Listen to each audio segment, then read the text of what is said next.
200 300 200 300 என்னதுமா? ஓட்டுக்கு 200 300 ஓட்டுக்கு 200 300 இதுதான் தமிழ்நாடு முழுவதும் 200 300 500 போட்டுட்டு இன்னைக்கு தலையில கை வச்சுக்கிட்டு ஐயோ ஐயோன்னு எல்லாம் இன்னைக்கு உட்கார்ந்துட்டு இருக்காங்க. அதனால இனி அந்த தப்பை யாரும் செய்யக்கூடாது, குறிப்பாக பெண்கள் செய்யக்கூடாது. காரணம் முக்கியமான பிரச்சனை இன்னொரு பிரச்சனை என்ன பிரச்சனை? மதுக்கடைகள் பிரச்சனை, சாராய பிரச்சனை, உங்களுடைய தாலி பிரச்சனை இதெல்லாம். அதனால தொடர்ந்து இன்னைக்கு தொடக்கத்திலிருந்து இன்னைக்கு இந்த சாராய கடை டாஸ்மாக் கடை மூட வேண்டும் என்று யார் போராடி வரா? மருத்துவர் ஐயாவும் பாட்டாளி மக்கள் கட்சியும் நாமளும் போராடிட்டு இருக்கோம். அதனால அந்த தண்ணி வேண்டாம், இந்த தண்ணி வேணும். குடிக்கிற தண்ணி வேணும், அந்த தண்ணி வேண்டாம். எந்த தண்ணி? டாஸ்மாக் தண்ணி வேண்டான்னு அதை நம்ம தொடர்ந்து நம்ம போராடிட்டு வரோம். அந்த வகையில நீங்க எல்லாம் தைரியமா இருங்க. நாங்கெல்லாம் வந்துட்டோம். அதனால தைரியமா இருங்க. உறுதியாக எந்தெந்த லெவல் என்னென்ன லெவல்ல யார் யார் பார்க்கணுமோ என்னென்ன செய்யணுமோ அதிகாரி அமைச்சர் சட்ட ரீதியாக இங்க இருக்கின்ற மற்ற அதிகாரிகள் எல்லாம் பேசி இந்த திட்டத்துக்கு உங்களுக்கு எந்த பாதிப்பும் வராம நிச்சயமா பாத்துக்கிறோம். இந்த திட்டமே வேண்டாம்.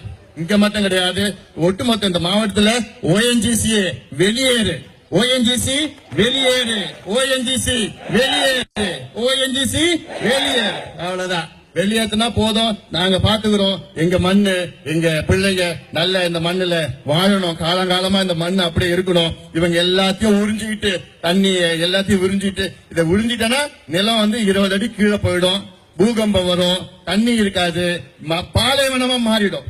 சோறு போடுற இந்த டெல்டா பகுதி பாலைவனமா மாறுகின்ற சூழல். இதை ஒரு பொழுதும் நாங்கள் விட போவது கிடையாது. தொடர்ந்து பாட்டாளி முயற்சியில போராடுவோம். இங்க இருக்கின்ற மேடையில் உள்ள அத்துணை பொறுப்பாளர் தான் இருக்கிறாங்க. கூப்பிட்ட குரலுக்கு ஓடோடி வருவார்கள். எந்த எல்லைக்கு கூட போவோம். எந்த பிரச்சனை ஜெயிலா எல்லாம் நாங்க பார்க்காத ஜெயிலு கிடையாது. ஜெயில் எத்தனை ஜெயில் விட நாங்க பார்க்க நாங்க தயாரா இருக்கோம். நாங்க ஏன்னா இது உங்களுடைய பிரச்சனை, நம்முடைய பிரச்சனை, இது நம்முடைய வாழ்வாதார பிரச்சனை. அந்த வகையில நீங்க எல்லாம் தைரியமாக இருங்கள். நாங்கள் இருக்கின்றோம். உங்களுடைய பிரச்சனை தீர்ப்பதற்கு நாங்கள் வந்திருக்கின்றோம். இது திமுகவோ அண்ணா திமுகவோ செய்ய முடியாது. காரணம் இந்த பிரச்சனைக்கு அடித்தளமே திமுக அண்ணா திமுக தான். திமுக ஸ்டாலின் தான் கையெழுத்து போட்டார்.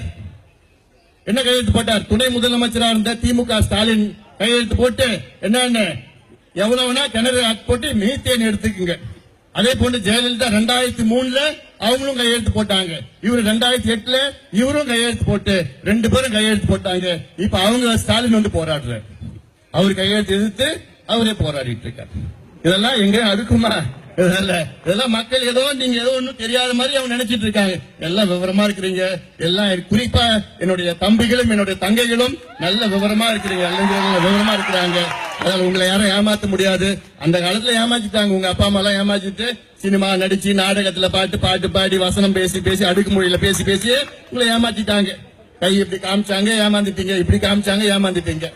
அதனால போதும், ஏமாந்ததெல்லாம் போதும். இனி நீங்க கொஞ்சம் விழித்துக் கொள்ளுங்க. ஏன்னா உங்களை ஏமாளிகள் நினைச்சிட்டு இருக்காங்க.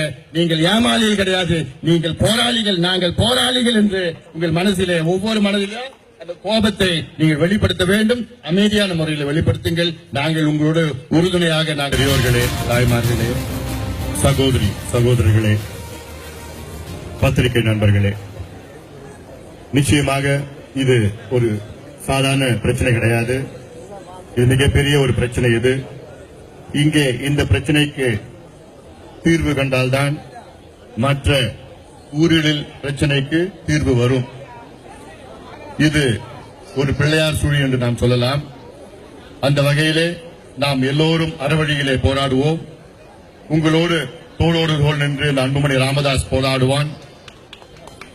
பல வழியிலே நான் சொல்லியிருக்கின்றேன் என்னென்ன செய்ய இருக்கின்றோம் என்று. காவல்துறைக்கு மீண்டும் மீண்டும் என்னுடைய அன்பான வேண்டுகோள், இந்த மக்களுக்கு எந்த பாதிப்பும் வரக்கூடாது. அடக்குமுறைகளை கைவிடுங்கள். இங்கே அமைதியான முறையிலே அவருடைய உணர்வுகளை வெளிப்படுத்துகிறார்கள். தொடர்ந்து நீங்கள் இங்கு இந்த மக்களை அடக்க நினைத்தால் என் தம்பிகள் அமைதியாக இருக்க மாட்டார்கள். பிறகு என் தம்பிகளை என்னால் கட்டுப்படுத்த முடியாது.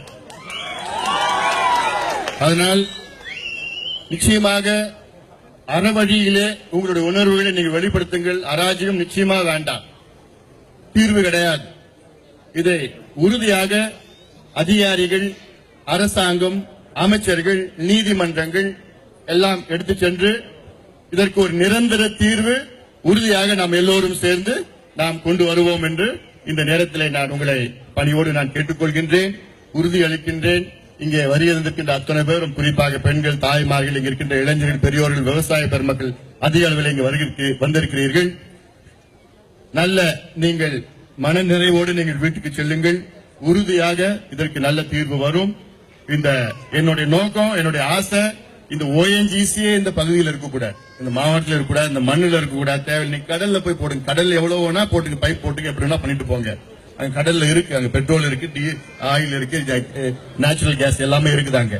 இங்க வேண்டாம். இதெல்லாம் விவசாய மண்ணு. விவசாய மண்ணுல நாங்க விவசாயத்தை தவிர வேற எதுவுமே எங்களுக்கு வேண்டாம். குடிநீர் பிரச்சனை இருக்கிறது.